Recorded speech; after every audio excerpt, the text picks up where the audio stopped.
antes de la Pascua vino Jesús a Betania, donde estaba Lázaro, el que había estado muerto, y a quien había resucitado de los muertos. Y le hicieron allí una cena. Marta servía, Lázaro era uno de los que estaban sentados a la mesa con él.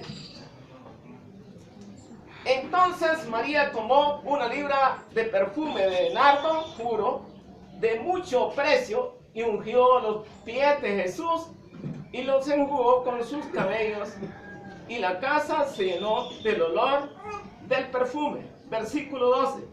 El siguiente día, grandes multitudes que habían venido a la fiesta al oír que Jesús venía a Jerusalén, tomaron ramas de palmera y salieron a recibirle y clamaban: Hosana, bendito el que viene en el nombre del Señor, el Rey de Israel.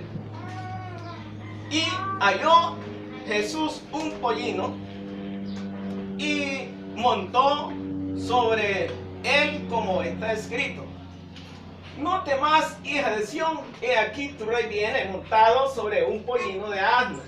Estas cosas no las entendieron sus discípulos al principio, pero cuando fue glorificado, entonces se acordaron de que estas cosas estaban escritas acerca de él y de que se le había hecho. Gracias, Señor, en el nombre de Cristo Jesús te lo pido. Amén.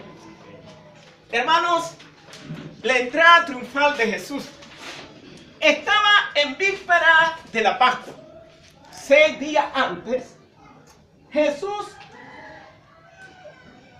un día sábado, le celebraron una cena en gratitud por haber resucitado a Lázaro.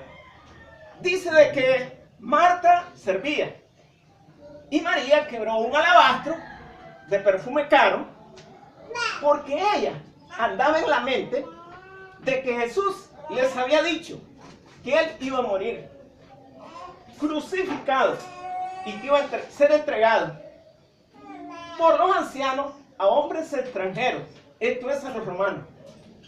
Ella andaba en mente, no se le olvidó. Compró este perfume carísimo y enjugó los pies de Jesús y su cabeza. Hermanos, pero en el versículo 12 nos dice de la entrada triunfal de Jesús. El día 10 se amarraba al cordero y se guardaba. El día 14 del mes Nisan, marzo, el cordero se sacaba y se inmolaba. Es decir, lo degollaba y se lo comía el pueblo. Éxodo capítulo 12, versículo 3 y versículo 12. Y versículo 6, perdón. Éxodo capítulo 12, versículo 3 y versículo 6. El primer día de la semana, esto es el día del Señor, al día siguiente, le trajeron un burrito, porque él lo mandó a traer. Y dice de que pusieron sus mantos, sus capas sobre el burrito y montaron a Jesús. Y todos gritaban: Hosana, bendito el que viene en el nombre del Señor. Es una exclamación. Hosana, Hosana, Hosana, bendito el Rey, bendito el que viene en el nombre del Señor. Esta alabanza está compuesta por dos vocablos: salve, oh Rey, salve, oh Rey. Hermanos, salve, oh Rey de David. Ya el Rey está entre nosotros, está aquí. Él entra ya definido a entregarse como el Cordero Pascual. 1 Corintios 5, versículo 7, capítulo 5, 7, nos dice que ya el Cordero, nuestra Pascua, ya fue crucificado por nosotros. Esto es Cristo Jesús. Cristo, el Cordero de Dios, que quita el pecado del mundo.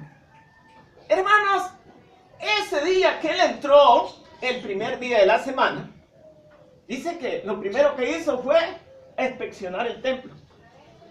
Revisó. Esta es la segunda vez, porque cuando él inició su ministerio, él limpió el templo, sacó a los campistas, a los vendedores de bueyes, de animales, de ovejas, palomas. Pero esta es la segunda vez. Después volvió a Betania. Y el lunes, él va de nuevo a la capital de Jerusalén y pasa cerca donde estaba una higuera, un higo. Y dice que él sintió hambre. Los judíos comían tarde, y muy tarde. Iba con sus discípulos y él sintió apetito. Dice que la higuera estaba frondosa, pura hoja. Y era una señal que si la higuera tenía hoja, también tenía fruto. Porque cuando brotaban los retoños, también venían los frutos. Y si no había hoja, era una señal que no había fruto. Entonces Jesús fue a buscar higos y no encontró. Dice el texto porque no era tiempo. Pero si tenía hojas, era porque tenía fruto. Un actor dice que es ilógico que es que si no era tiempo, porque iba a buscar fruto, porque tenía hojas. Y la hoja era una señal de que tenía fruto. Era el volumen. Y la higuera era un objeto simbólico de la nación de Israel. La nación de Israel era solo religiosidad, pero no había frutos. Y eso significaba que si la higuera no tenía fruto, el Mesías iba a ser rechazado. No había fe, no había piedad, en ellos no había nada. Solamente eran tradiciones. Les hablé la vez pasada del gran árbol, frondoso y su vástago bien grande, y que representan a todas las agrupaciones de creyentes, pero que tiene hojas, pero que también tiene frutos. Pero muchos han quedado en las hojas, en las tradiciones, y las hojas son débiles. Viene el ventarrón y rompe las hojas. El pueblo de Israel estaba en las hojas solamente. Hermanos, este relato lo tenemos en Mateo, en Marcos, en Lucas y en Juan, donde nos habla del cumplimiento de Zacarías, capítulo 9, versículo 9. 8 días de la pasión y muerte de nuestro Señor Jesucristo. Hubieron muchos acontecimientos. Llegamos al martes. El martes Jesús dio una serie de parábolas. Y dice de que los ancianos desafiaron la autoridad de Jesús y los escribas. Jesús les dio la parábola de el rey que celebró una boda y mandó a sus criados a traer a los invitados, pero nadie quiso ir. Les dio otra parábola de los labradores malvados y una serie de parábolas como la piedra que fue desechada por los edificadores, la higuera estéril. Bueno, esta semana, que se le llama la semana de la pasión y muerte de nuestro Señor Jesucristo, Jesús, su mesianidad fue confirmada liberadamente. El rey iba a ser rechazado. Una falla en el rey. ¿Por qué iba a ser rechazado? Nos dice Juan, que ya leímos, que ni los discípulos ni la gente entendían.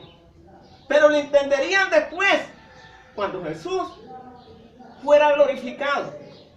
Jesús fue glorificado arriba. Y cuando el Espíritu Santo se derrama en Pentecostés, Él derramó su Espíritu. Y el velo, estaban velados los ojos. Hasta entonces, de repente ellos pudieron darse cuenta, 50 días después de la crucifixión de Cristo. Porque la Pascua fue cuando Cristo murió. Y el Pentecostés, 50 días después, se dieron cuenta de ellos. Hermanos, la característica del Mesías viene en un pollino de asna, en un burrito. Zacarías 9:9. Él no viene en un caballo blanco, como conquistador, con una espada, como revolucionario, un guerrillero que viene a pelear para desaparecer la guerra en Jerusalén. La mentalidad de los discípulos era que el Mesías iba a venir con una expectación de poder, con un gran ejército, e iba a destruir a sus enemigos. Por esa razón, cuando Él les dice que va a morir en la cruz, ellos no conciben a un Mesías que va a morir en una cruz. Y Pedro le dice que no te acontezca. Apártate de mí, Satanás. Le dijo a Pedro, no. Le dijo a Satanás que estaba influenciando a Pedro. Satanás ocupa la mente. Muchas veces la mente es un taller de Satanás. Hermanos, vemos que la gente comienza a alabar a Dios en una explosión de gozo. Hosana, bendito el que viene en el nombre del Señor. Gloria a Dios en las alturas, paz en las alturas. Eso dice el libro de Lucas. ¿Pero por qué en las alturas? Dice que el libro de Lucas fue escrito para extranjeros, para los griegos, que no entendían bien el hebreo. Y les habla de paz arriba, de gloria arriba, porque ¿dónde se efectuó la redención del hombre? Primeramente, en el cielo. La paz a través del Mesías, reconciliar a los hombres con Dios. Dios estaba en Cristo, reconciliando consigo al mundo, no tomándole en cuenta a los hombres y a las mujeres también sus pecados. Amén. Y entonces se acerca, es decir, hay una nota discordante. Los discípulos alegres, con sinceridad, con sencillez, pero hay un movimiento allí, dentro del pueblo, que son los religiosos que tienen puesto en el Estado el partido de los fariseos. Al oír que los discípulos están alegres,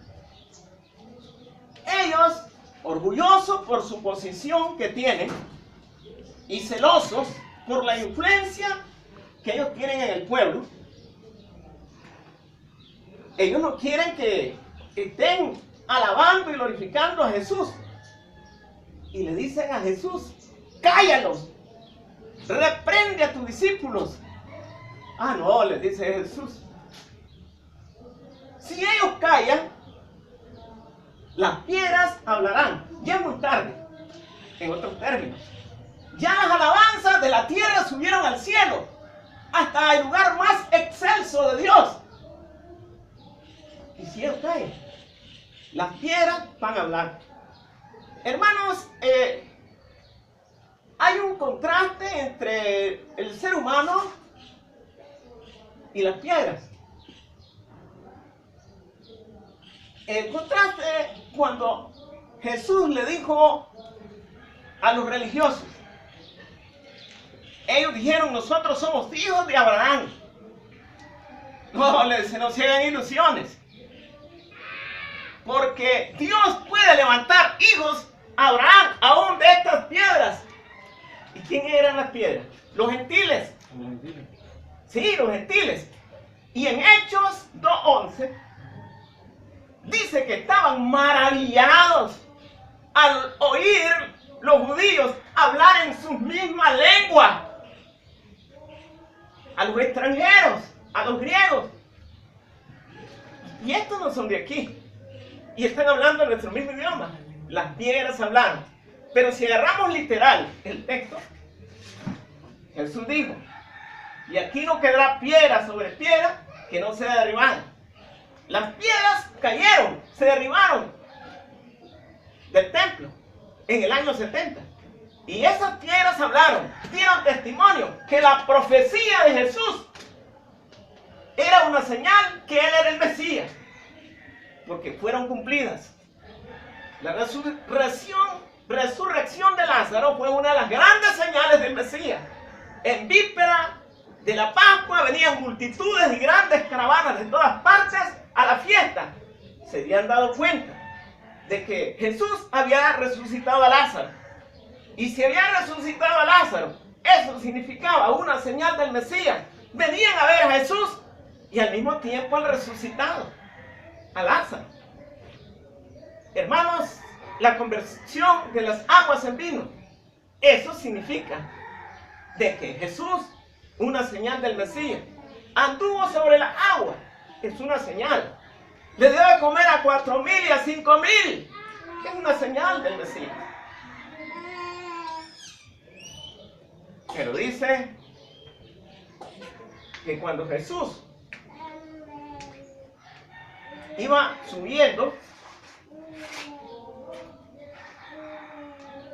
al monte, ya sobre el camino, desde lejos se divisaba la ciudad. Y Jesús, al ver la ciudad de lejos, dice que Jesús lloró. Jesús salieron lágrimas de sus ojos. Estas lágrimas fueron de compasión, del amor tierno que Él sentía por su raza, sentía por los judíos. Hermanos, en la calamidad que les vendría por haber rechazado al Mesías, ellos iban a recibir el juicio por haber rechazado al Mesías. Esa gente que gritaba Hosana, bendito el que viene en el nombre del Señor, entre pocos días iban a gritar, crucifícalo, crucifícalo, suelten a Barrabás. Esa gente, Cristo estaba mirando la dureza del corazón, a quien había sanado a ciegos, cojos, paralíticos, había limpiado a los leprosos, había echado fuera a los demonios. Habían 4 grupos allí en esa gran procesión, ese gran tumulto. Estaba el pueblo, estaba el grupito de los discípulos, estaba gente del Estado, fariseos, y estaban los que Él había limpiado de diferentes enfermedades. Y el Señor, si supieras la visita que hoy es el día de tu paz, ellos ignoraban voluntariamente. Tenían ojos y no miraban, oídos y no oían. Si supieras, hoy es tu última oportunidad. 3 años pasó Jesús predicándole. Pero de ahí, de la muerte de Jesús, pasarían 40 años que los discípulos continuarían predicando hasta el año 70, en que el emperador romano, los romanos iban a destruir el templo. Entonces, este es tu último día. Tanto tus dirigentes como el pueblo hoy deben de aprovecharlo. Hoy deben de atesorar la paz en su vida.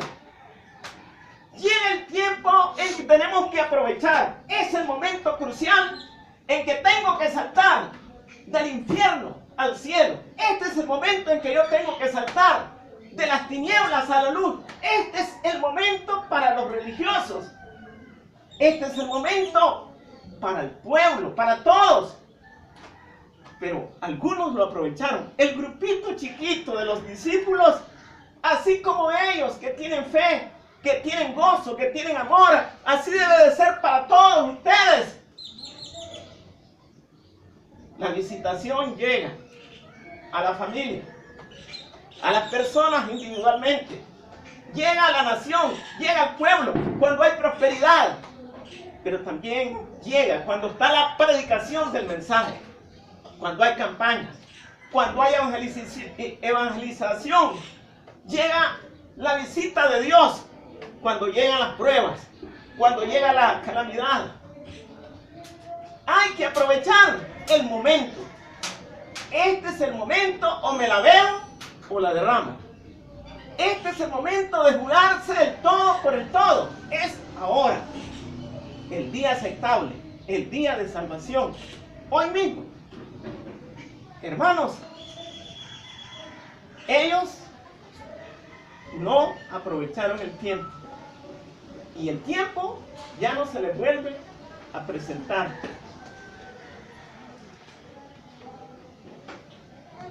La entrada triunfal. Se habla de la pasión y muerte de nuestro Señor Jesucristo. Y nosotros los cristianos celebramos este día. Reflexionamos, meditamos en Dios, en el sacrificio que hizo el Señor. Dicen en un relato que José Martí dijo: Jesús fracasó en su misión, fue un fracasado. Jesús no fue un fracasado, sino que triunfó. ¿Saben? Que la mesianidad de Jesús no estaba en Belén, estaba en el Calvario. Al entregar su vida para liberarnos. Porque Él no vino para derrocar al gobierno romano. Vino para derrocar el pecado. El imperio del pecado en cada corazón, en cada ser humano. De modo que la mesianidad no está en Belén, está en el Calvario. La mesianidad de Jesús no está en su vida, está en su muerte. La mesianidad de Jesús no está en su ejemplo, está en la propiciación. La mesianidad de Jesús no está en su doctrina, está en la justificación. Jesús venció y en la cruz dijo: consumado es. Victorioso. Le aplastó la cabeza a Satanás, a la serpiente. Y venció a Satanás. Y arrebató a los cautivos del reino de Satanás y lo trasladó al reino de Jesús, al reino de Jesucristo. Venció el pecado, lo cargó en su cuerpo. Y él dice que no conoció pecado, se hizo pecado. Y cuando está en la sepultura, él bajó hasta el Sheol y se presentó victorioso como hombre y como Dios ante aquellos que esperaban la venida del Mesías. Desde el momento que Dios le da la promesa que la simiente de la mujer aplastaría la cabeza de la serpiente, ya ellos tenían fe en un Salvador, en un Mesías. Hermanos, si nosotros reflexionamos en el sacrificio de Jesús, pero no como el mundo, que usa estos días para tomar, beber, prostitución, y hay tanta muerte, tanto accidente. La Semana Santa es santa cuando santificamos nuestra vida, pero es Semana Zángana cuando nos dedicamos a hacer cosas de prostitución indebida, de borracheras, etc. Entonces, hermanos, esta es la entrada triunfal de nuestro Señor Jesucristo. Dios nos bendiga.